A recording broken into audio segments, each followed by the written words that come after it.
Salam sejahtera bagi kita semua. Perkenalkan, nama saya Yohana Angelina Masoid dengan NIM 2106112414 dari jurusan Teknologi Pertanian, Prodi Teknologi Hasil Pertanian kelas B. Video ini saya buat untuk menambahi nilai laporan praktikum saya mengenai pengolahan bahan hasil pertanian, yaitu untuk mereview materi praktikum pertama sampai praktikum ke-6. Praktikum pertama, struktur dan sifat fisik serealia, umbi-umbian, dan kacang-kacangan. Serealia adalah biji-bijian yang dihasilkan dari semua anggota famili rumput-rumputan atau Gramineae, sedangkan kacang-kacangan dihasilkan dari famili Leguminosae. Umbi-umbian adalah bahan nabati yang diperoleh dari dalam tanah seperti ubi kayu, ubi calar, kentang, talas, bengkuang, bawang, dan sebagainya. Terdapat beberapa macam jenis serealia, umbi-umbian, dan kacang-kacangan yang dapat dimanfaatkan untuk keperluan manusia. Berbagai macam jenis komoditas atau bahan tersebut mempunyai struktur dan sifat fisik yang berbeda. Tujuan dari praktikum ini adalah untuk mendapatkan gambaran tentang struktur dan sifat fisik serealia, umbi-umbian, dan kacang-kacangan yang lebih jelas, baik dari bentuk, ukuran, berat, warna, serta struktur fisik dan jaringan. Menentukan angel of repose dari beras biasa, beras ketan, jagung pipil, kacang kedelai, kacang tanah, kacang hijau, dan kacang merah, serta menentukan spesifity dari jagung pipil, kentang, bengkuang, kacang kedelai, dan kacang tanah.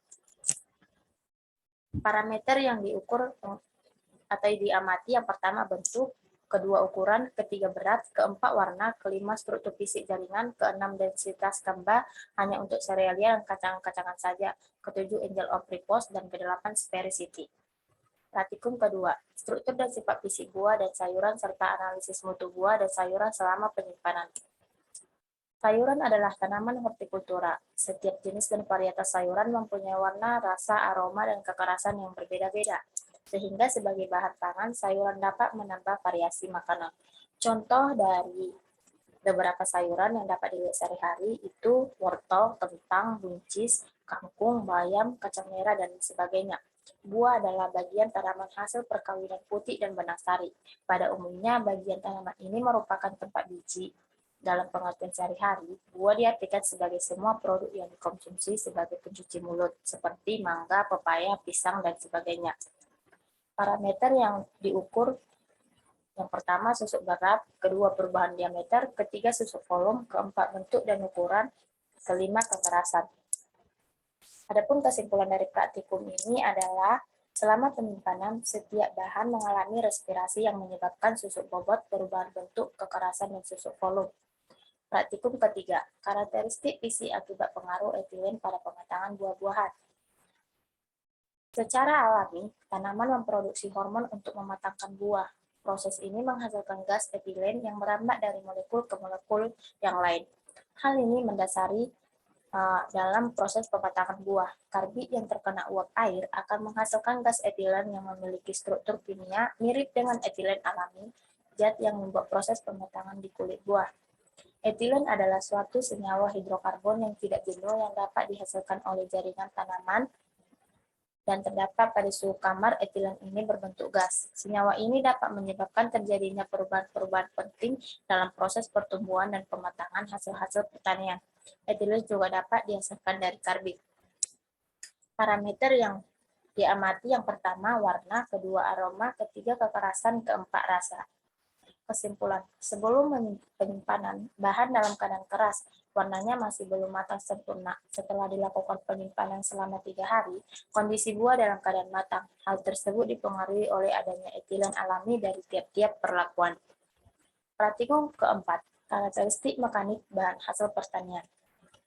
Sifat mekanik adalah kemampuan suatu bahan untuk menerima beban atau gaya tanpa menimbulkan kerusakan pada bahan atau komponen tersebut.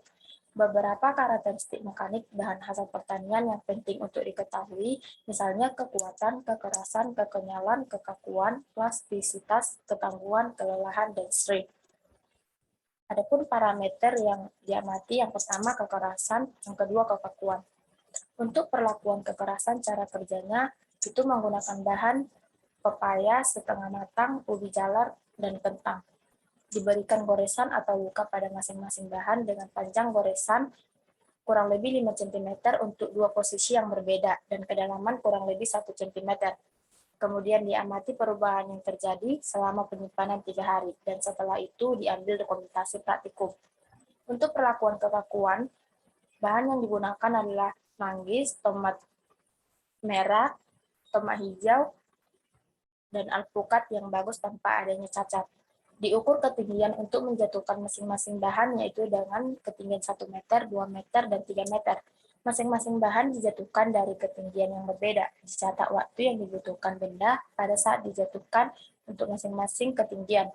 Diamati perubahan yang terjadi setelah bahan dijatuhkan dari ketinggian yang berbeda selama penyimpanan 3 hari, misalnya memar, luka, dan goresan. Jika terdapat memar pada bahan, lakukan penghitungan luas memar pada bahan dengan cara menempelkan kertas minyak pada bagian yang memar, kemudian dilukiskan bagian memar menggunakan pena.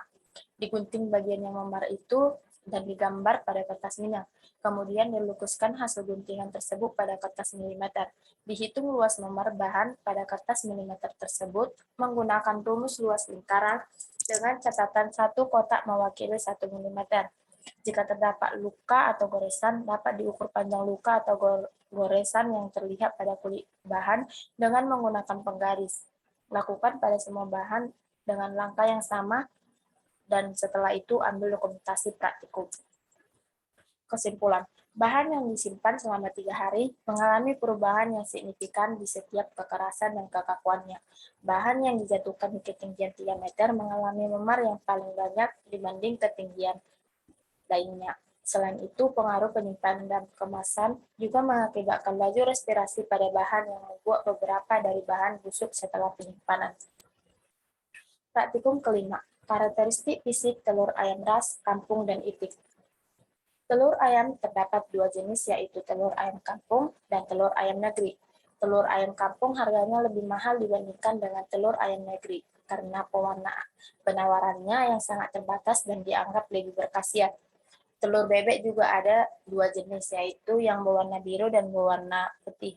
Masing-masing telur ini dihasilkan oleh jenis bebek yang berbeda. Praktikum ini bertujuan untuk membahas tentang sifat fisik telur ayam ras, ayam kampung, dan itik, serta menganalisis perbedaan warna kulit telur dan kuning telur dari ketiga jenis telur tersebut. Parameter yang diamati, yang pertama, parameter yang diukur, yang pertama itu berat, kedua diameter, ketiga volume, keempat bentuk dan ukuran, kelima struktur telur. Masing-masing telur dibersihkan menggunakan air dan tisu. Semua telur dilakukan pengukuran berat, pengukuran diameter, pengukuran volume. Kemudian dipecahkan telur dengan cara membagi 2 bagian telur dan diamati struktur dari masing-masing telur, yaitu kulit telur atau cangkang, putih telur, dan kuning telur. Kesimpulannya, telur ayam kampung dan itik memiliki warna kuning telur yang paling terang dibandingkan warna kuning telur ayam ras. Berdasarkan literatur, protein pada telur ayam kampung memiliki nilai gizi yang paling tinggi. Praktikum ke-6, analisis dan karakteristik kimia dari buah-buahan. Jeruk, mangga, nanas, jambu biji, pisang, tomat merah, dan pepaya. Kadar air merupakan banyaknya air yang terkandung dalam suatu bahan yang dinyatakan dalam persentase. Pengukuran kadar air dalam bahan pangan dapat ditentukan dengan beberapa metode, yaitu metode pengeringan, metode destilasi, metode fisik, dan metode kimiawi. Kadar abu merupakan campuran dari komponen anorganik atau mineral yang terdapat pada suatu bahan pangan. Bahan pangan terdiri dari 96% bahan anorganik dan air, sedangkan sisanya merupakan unsur-unsur mineral. pH menunjukkan indikator asam dan basa suatu bahan. Alat untuk mengukur pH adalah dinamakan pH meter. Kesimpulan, kadar air yang paling tinggi dimiliki oleh tomat merah, sedangkan yang paling rendah adalah buah pisang. Kadar air yang tinggi menunjukkan tingginya laju respirasi pada buah. Pada kadar abu yang paling tinggi persentasenya adalah nanas, sedangkan yang paling rendah adalah buah mangga. Kadar abu menunjukkan kandungan mineral pada buah. Semakin tinggi kadar abu, semakin tinggi pula kandungan mineral. Untuk pH menunjukkan kadar asam dan basa suatu bahan. Semakin tinggi pH buah, semakin tinggi kadar asamnya. Baiklah, sekian hasil dari presentasi saya. Lebih kurangnya saya mohon maaf. Saya ucapkan terima kasih.